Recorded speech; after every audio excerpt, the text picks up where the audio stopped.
Hey guys, Todd Ault here, cracking open a bottle of business tonic.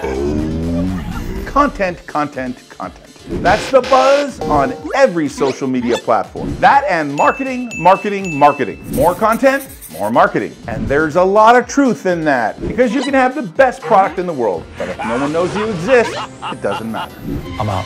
But here's the flip side of that. If your content isn't the real deal, if it promises more than it delivers, you can spend as much as you want on marketing. No one will give a good goat's pecker about what you're offering. Everything you read about good marketing strategies and content creation is predicated on the assumption that what you're telling them or selling them has real merit. Yeah, me too. We'll take a bushel or a packer. Just give it to me. Anthony Volopkin, founder of Hype Machine, said, "Be undeniably good." No marketing effort or social media buzzword can be a substitute for that. We've all seen it a million times. Great ideas, lousy execution. Amazing marketing, but poo for quality. So while you're making all the right moves to get in front of your audience and generate sales, be sure you're spending more time making sure that everything you're selling them and telling them is undeniably good. There's no substitute for being the real deal.